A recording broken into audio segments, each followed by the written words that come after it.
하나님 말씀은 예레미야 33장 2절에서 3절입니다. 오늘 말씀은 군종 목사로서 국제기아 대책기구에서 파송하시고 필리핀 대한민국 이주민 대책기구 대표이신 손병찬 선교사님께서 이주민 선교의 중요성에 대해서 말씀을 전하실 때 많은 은혜 받으시길 바랍니다. 네, 전 세계에 귀한 사역을 하시는 우리 선교사님 그리고 목사님 반갑습니다. 너무나도 귀한 이 시간에 저에게 민자 선교의 중요성에 대해서 말씀을 나눌 수 있는 기회를 주셔서 너무 감사합니다. 이민자 선교는 어떻게 보면 좀 외로운 사역이죠. 해외 선교는 많은 사람들이 관심을 갖고 기도하고 계시고 목회도 아주 중요한 일이기 때문에 많은 분들이 관심 갖고 기도하고 응원하지요. 이에 비해서 이 이주민 이 선교 사역은 좀 관심이 조금 저조한 그런 상황이죠. 근데 최근에 이 이주민 사역의 중요성이 아주 더 정대되고 있는 그런 상황인데 이에 맞춰 또 기회를 주셨고 또 새로운 이주민 사역의 그러한 또 다른 단계로 많은 사람들이 관심을 가질 수 있는 그런 기회가 되어질 수 있기를 바랍니다. 이주민 선교는 저뿐만 아니라 또 해외에 선교 사역을 하시던 분들도 들어오셔서 이 사역을 하고 계시고 그리고 이미 국내에 또한 많은 또 목사님들이 또 동참하시는 분들 지역마다 또 계시기도 합니다. 저는 2008년부터 2012년 말까지 필리핀에서 국제 대책기구로 파송을 받아서 약 4년 반 정도 봉사활동을 했었죠. 그러다가 말씀드린 대로 2012년 12월 말에 한국에 들어오니까 많은 이주민이 있다는 것을 봤어요. 저는 깜짝 놀랐습니다. 한국에도 이렇게 많은 이주민들이 있구나.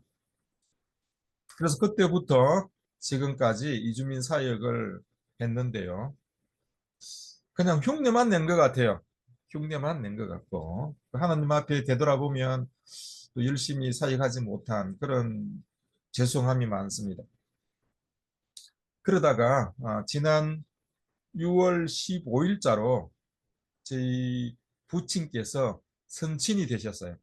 이 말씀은 6월 15일자로 소천하셨습니다.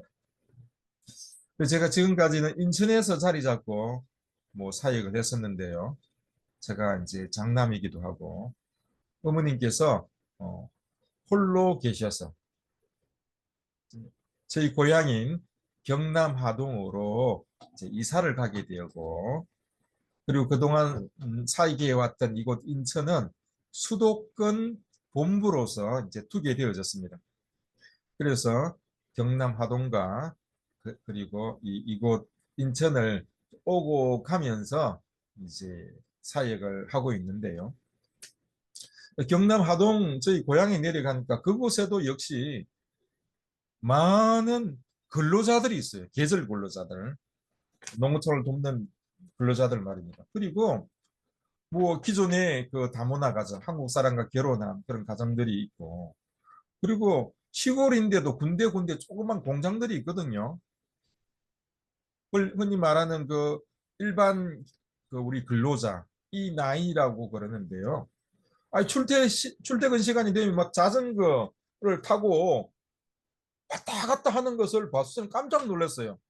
살펴보니까 약 현재 1,300여 명의 이주민이 그 시골 경남 하동에도 있다는 것을 알았고 지자체 관계자에게 문의하니까 앞으로 더 많이 올 거고 내년은 더 많이 올 거고 그렇게 해야만이 이 농어촌이 살 수 있다고 이야기하는 걸 들었어요. 물론 저도 우리들도 잘 알고 있지 않습니까? 앞으로 더 많은 이주민이 올 수밖에 없는 상황인데요. 이제 저희 동네, 시골은 동네라고 부르잖아요. 저 동네에서 이게 한 바퀴 빙 돌아보면서 가구를 보니까요. 예를 들면 100가구라고 가정을 하면 100가구 중에서 무려 절반인 50가구나 집이 비어 있다는 것을 보았어요. 어릴 때 정말 골목골목을 소리 지르며 놀았던 그 동네가 무려 절반이나 비어 있더라는 거죠. 그리고 저희 어머니의 연세가 82, 82이시거든요. 그래서 플러스 마이너스 3세. 그러면 79세부터 85세까지 이제 대상자를 살펴보니까 약 몇 퍼센트였는 줄 아십니까? 저는 깜짝 놀랐어요. 무려 80%나 그 대상이 되는 것을 보았어요. 80%. 저는 생각해 봅니다. 10년 후에 이분들이 79세부터 85세 그 이후에 10년을 생각하는 바람에 89세부터 95세가 되죠. 몇 퍼센트 생존해 계실까? 10% 생존해 계신다고 보면 100가구 중에 50가구가 남았고 그 가구 중에 80%가 대상이다. 바로 40가정이 남잖아요. 40가정이 없어지잖아요. 가구가. 근데 뭐 그 나이대 10%는 생존해 있다고 보면 100가구 중에 15가구에만 사람이 살고 85가구에는 사람이 살지 않게 된다는 것을 보고 마음에 큰 충격을 받았어요. 그 이야기를 친구에게 이야기하니까 야 병찬아 우리 동네는 90%야 대상이. 시골 교회를 가봐도요 똑같이 그 연령대가 해당이 된다는 것을 보았어요. 저는 그 시골 교회 몇몇 목사님을 뵙고 이런 이야기를 했어요. 목사님 연세가 어떻게 됩니까? 아직 40대 후반이래요. 저보다 나이가 좀 적고 우리 선교사님보다 훨씬 젊은 나이잖아요. 그러면 10년 후에는 어떻게 되죠? 그리고 제가 질문하고 바로 답했어요. 목사님, 10년 후에도 목사님 아직 60대도 아니네요. 은퇴하려고 하면 한참 남았네요. 근데 목사님, 이 남아있는 성도님 중에 연령대가 있는데 10년 후에 목사님 은퇴 나이 10년 더 남았을 그때에 목사님 이 성도님 중에 몇 퍼센트가 남아 있을까요? 가만히 계시더라고요. 저는 계속해서 이렇게 말씀을 드렸어요. 이 인구 감소 문제는 다음 세대 문제가 아니다. 바로 나의 문제다. 우리 사역자들의 문제인 것 같습니다. 그런 대화를 며칠 전에 했습니다. 2014년도에 합동측하고 고신측 CE, 고신측에서는 청장년회라고 부르고 합동측에서는 청년연례회라고 부르더라고요. 그 세 개 대회를 두 교단이 하기로 하고 준비를 하는데요. 제가 고신측 준비위원을 했었거든요. 그러다 뭐 결국은 고신측은 못하게 됐어요. 사정이 있어서. 그런데 그 준비하는 동안에 서울에 있는 뭐 큰 교회를 조사를 했어요. 여러 교회를 조사도 하고 큰 교회를 세부적으로 조사를 했거든요. 그때 2014년도에 조사를 하니까 20부터 39세에 해당되어지는 그 연령층이 전체 교인의 10% 되는 교회 10%가 되지 않는다는 것을 보았어요. 그리고 그러한 교회가 제 수도권의 10%가 안 된다. 그럼 10% 넘는 교회가 10% 넘지 않더라. 그 교회가 그러한 비슷한 교회가 있는 교회가 10%더라. 그 90%는 거의 뭐 상상할 수가 없다는 거죠.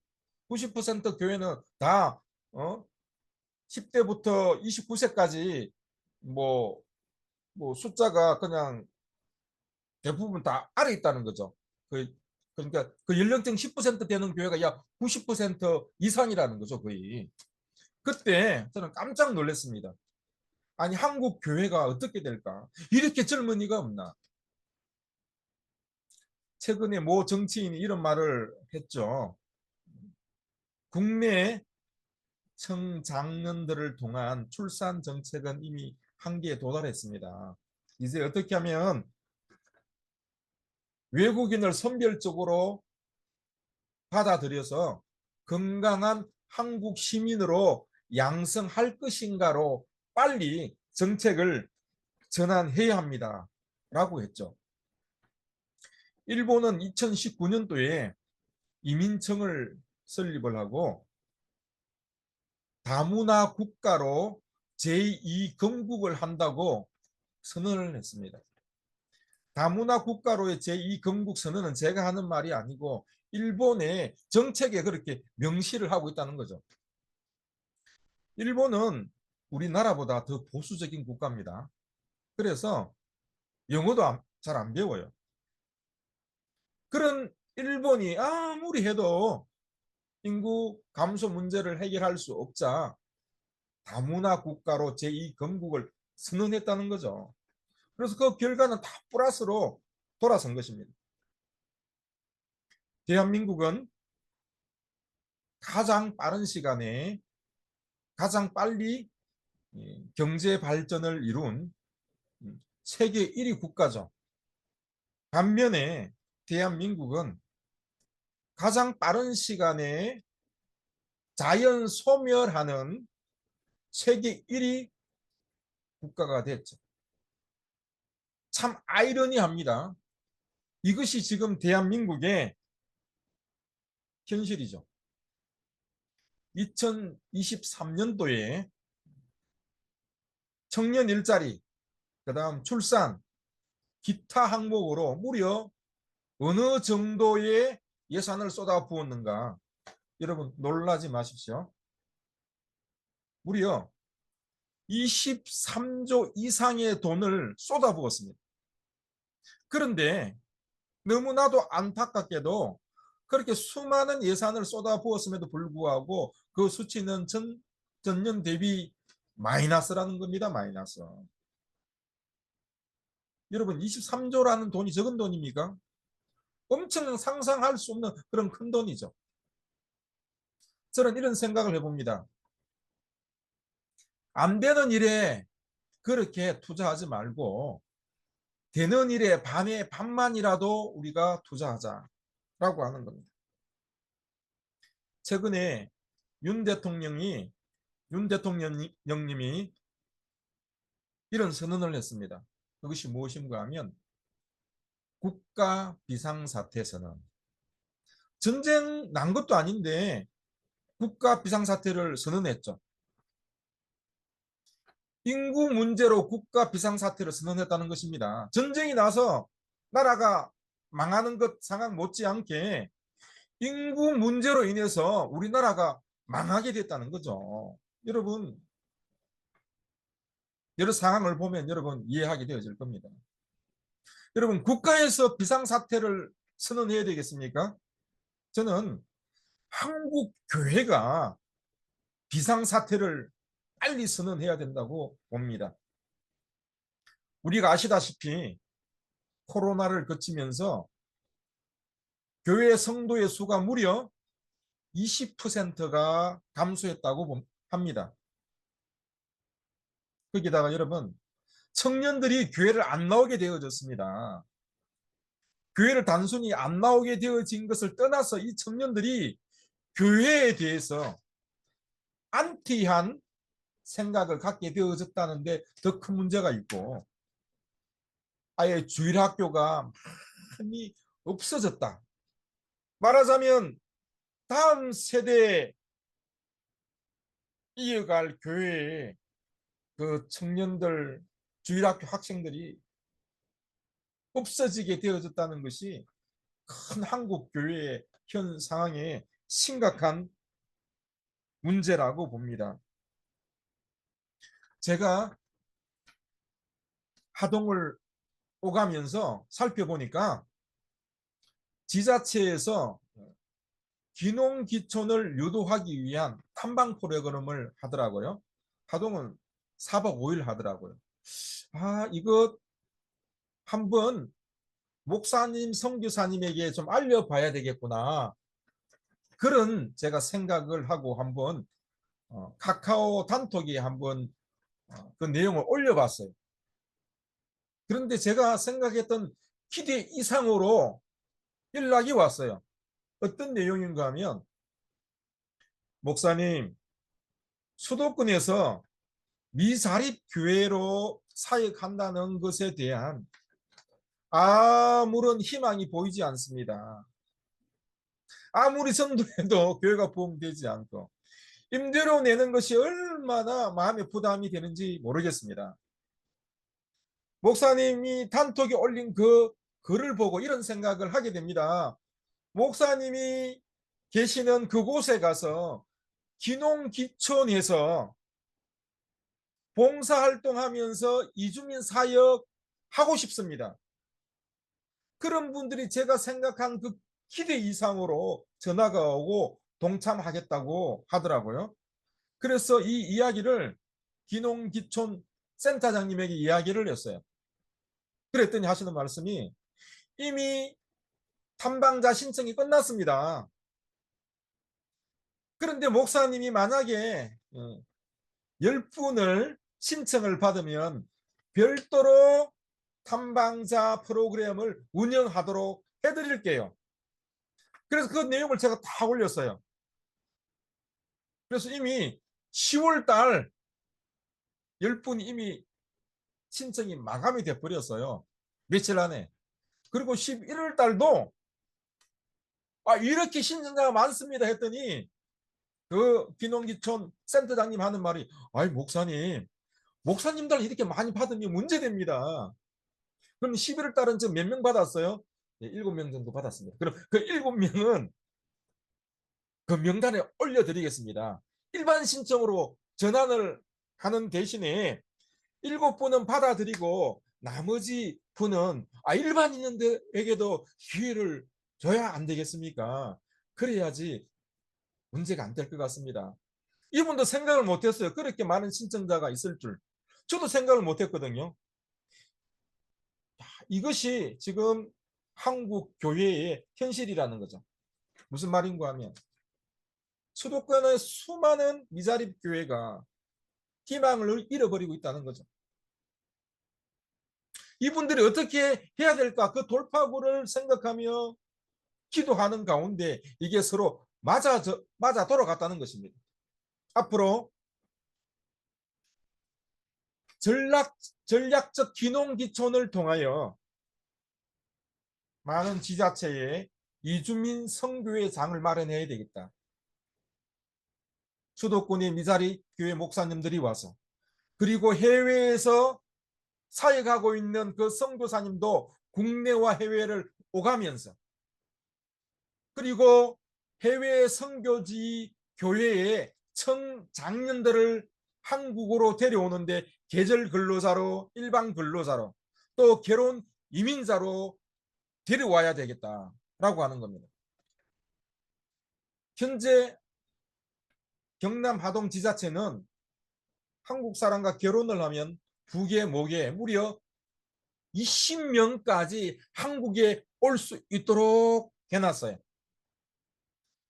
세계 선교지는 청년들이 청장년들 차고 넘치잖아요.